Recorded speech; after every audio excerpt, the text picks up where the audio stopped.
Lección 2. Método de la filosofía. La descripción del método de la filosofía hace que suceda lo mismo que la definición de la filosofía. Tendrá la definición, pero nunca el contenido vivaz que se tiene cuando se experimenta. Es importante que la persona que se adentre en la filosofía tenga el sentido de un niño con respecto al mundo, la capacidad de asombro y la admiración de la realidad que lo rodea. Dice Platón que la primera virtud del filósofo es admirarse. Aquel para quien todo resulta natural, para quien todo resulta muy fácil de entender, ese no podrá nunca ser filósofo. Otra segunda disposición que conviene enormemente llevar al trabajo filosófico es que pudiéramos llamar el espíritu de rigor en el pensamiento, la exigencia de rigor, la exactitud. Esta exigencia de rigor tiene que tener para nosotros, los que vamos a hacer filosofía, dos aspectos fundamentales. Una parte ha de llevarnos a eliminar lo más posible de nuestras consideraciones las cómodas pero perfectamente inútiles tradiciones de la sabiduría popular. Existe una sapiencia popular que se condensa en refranes, en tradiciones, en ideas que la masa del pueblo trae y lleva. La filosofía no es eso. La filosofía, por el contrario, ha de reaccionar contra esta supuesta sabiduría popular. La filosofía tiene que llevar la dilucidación de sus problemas un rigor metódico, que es compatible con la excesiva facilidad con que estas concepciones de la sapiencia popular pasan de mente en mente y arraigan en el mayor parte de los espíritus. Pero por otro lado, habremos de reaccionar con no menos violencia contra el defecto contrario, que es el de figurarse que la filosofía tiene que hacerse como las ciencias. Hay que convencerse, por otra parte, de que la filosofía no es ciencia. La filosofía es una disciplina tan rigurosa, tan estrictamente rigurosa y difícil como la ciencia, pero no es ciencia, porque entre ambas hay mucha diferencia, de propósito y de método, entre otros que cada ciencia tiene un objeto delimitado, mientras que la filosofía se ocupa de cualquier objeto en general. Para hacer esta descripción de los métodos filosóficos, vamos a recurrir a la historia del pensamiento filosófico, a la historia de la filosofía. En el siglo IV a.C., en Atenas empezó a haber una filosofía consciente de sí misma. Sócrates es el primero que nos habla de su método, el cual es la mayéutica, el cual significa interrogación. El método de la filosofía consiste en preguntar. Consiste en llegar a la esencia de algún concepto a través de la pregunta con otro, nunca llegando a ser perfecta. Platón, discípulo de Sócrates, perfecciona la mayéutica y la convierte en lo que denomina como dialéctica. La dialéctica platónica consiste en generar la primera hipótesis, la cual se critica para irla mejorando. La dialéctica se compone para Platón en dos momentos. Un primer momento consiste en la intuición de la idea. El otro segundo momento consiste en el esfuerzo crítico para esclarecer esa intuición de la idea.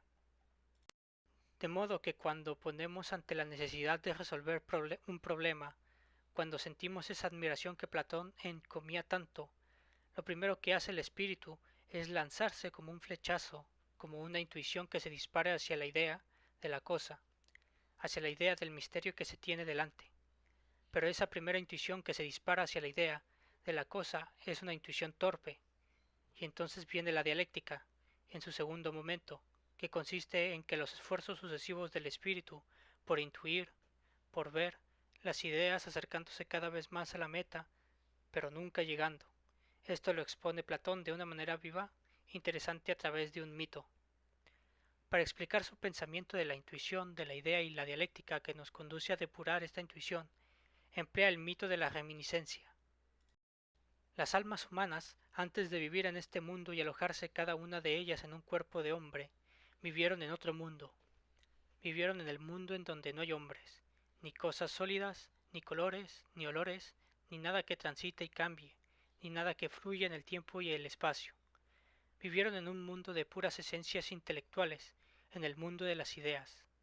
Ese mundo está en un lugar que Platón metafóricamente llama lugar celeste o topos uranos. Allí viven las almas en perpetua contemplación de la belleza, inmarcesibles de las ideas, conociendo la verdad sin esfuerzo alguno, porque la tienen intuitivamente delante. Pero esas almas, de vez en cuando, vienen a la tierra y se alojan en un cuerpo humano, dándole vida. Al estar en la tierra y alojarse en un cuerpo humano, naturalmente tienen que someterse a las condiciones en que se desenvuelve la vida en la tierra, las condiciones de especialidad, temporalidad, nacer y morir. Estas almas olvidan las ideas que conocieron cuando vivían o estaban en el topos uranos, donde moran las ideas. Olvidadas de sus ideas están y viven en el mundo, pero como han estado en esos topos uranos, donde están las ideas, bastará algún esfuerzo bien dirigido, bastarán algunas preguntas bien hechas, para que del fondo del olvido, por medio de la reminiscencia, atisban algún lugar recuerdo de esas ideas. Platón, para demostrar esto, habla con un esclavo, el cual era un muchacho de 15 años llamado Menón, para hablar de matemáticas. Le empieza a decir, imagínate 3 líneas rectas, y el niño se las imagina, y así a fuerza de preguntas bien hechas va sacando de sí toda la geometría, mostrando la reminiscencia. La dialéctica consiste en Platón en una contraposición de intuiciones sucesivas, que cada uno aspira a ser la intuición plena de la idea, pero como no puede serlo, la intuición siguiente contrapuesta a la anterior rectifica y mejora aquella anterior. Aristóteles, amigo de Platón, pero más amigo de la verdad, desenvuelve a su vez el método de la dialéctica, en forma que lo hace cambiar de aspecto. Aristóteles se fija principalmente en el movimiento de la razón intuitiva, que pasa por medio de la contraposición de opiniones, de una afirmación a la siguiente, y de esta a la siguiente. Se esfuerza por reducir a las leyes ese tránsito de una afirmación a la siguiente. Esta ocurrencia de Aristóteles es verdaderamente genial, porque es el origen de lo que llamamos la lógica. Un silogismo es la forma de razonamiento por medio del cual, de una proposición general, por medio de otra proposición también general, se extrae de una proposición particular. Para Aristóteles, el método de la filosofía es la lógica, o sea, la aplicación de las leyes del pensamiento racional, que nos permite transitar de una posición a otra posición por medio de los engarces que los conceptos más generales tienen con otros generales, hasta llegar a lo particular. Esas leyes del pensamiento racional son para Aristóteles el método de la filosofía. La filosofía ha de consistir en la demostración de la prueba. Una afirmación que no está probada no es verdadera, o por lo menos, como no sé todavía si es o no verdadera, no puede tener una carta de naturaleza en el campo del saber. Esta concepción de la lógica, como método de la filosofía, es heredada de Aristóteles por los filósofos de la Edad Media, la cual aplican con un rigor extraordinario el método que siguen los filósofos de la Edad Media. No es solamente la deducción, sino la contraposición de opiniones divergentes. Santo Tomás, cuando examina una cuestión, no solamente deduce los principios generales, los principios particulares aplicables a la cuestión, sino que además pone en columnas separadas las opiniones de los distintos filósofos, que son unas en pro y otras en contra. Las pone frente a frente, las critica unas con otras, extrae de ellas lo que puede haber de verdadero y lo que puede haber de falso. Si resumimos lo esencial en el método filosófico que arranca desde Sócrates hasta la Edad Media en la escolástica, siendo la escolástica un movimiento filosófico y teológico que intenta utilizar la razón, en particular la filosofía de Aristóteles, para comprender el contenido sobrenatural de la revelación cristiana. Entonces nos encontramos con que lo más importante de este método es su segunda parte, no de la intuición primaria de que se parte, de que se arranca, sino la discusión dialéctica con que la intuición ha de ser confirmada o negada. Lo importante, pues, consiste en el ejercicio racional discursivo.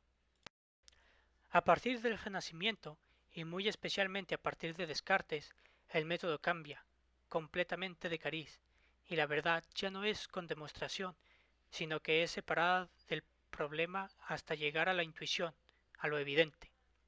En el discurso del método, Descartes lo que le preocupaba era cómo llegar a una evidencia clara y distinta, es decir, a una intuición indubitable, indubitable queriendo decir indudable, de la verdad. Ahora lo que importa es la intuición, el método, pues, ahora preintuitivo y tiene como propósito esencial lograr la intuición. El método funciona buscando, es decir, dividiendo todo objeto que se nos ofrezca consenso, oscuro, no evidente, en partes hasta que alguna de esas partes se nos convierta en un objeto claro, intuitivo y evidente. Entonces ya tenemos la intuición. Platón tenía del mundo de las ideas que es diferente al mundo en que vivimos. Es un mundo trascendente. Es decir, es otro mundo distinto del que tenemos en la sensación, al objeto que estudiamos. En Descartes no hay otro mundo, es el mismo, la idea es inmanente, es decir, forma parte del mismo mundo de la sensación y de la percepción sensible, y no de otro mundo distinto, de modo que el método cartesiano, y a partir de Descartes, el de todos los filósofos, postula la inmanencia del objeto filosófico.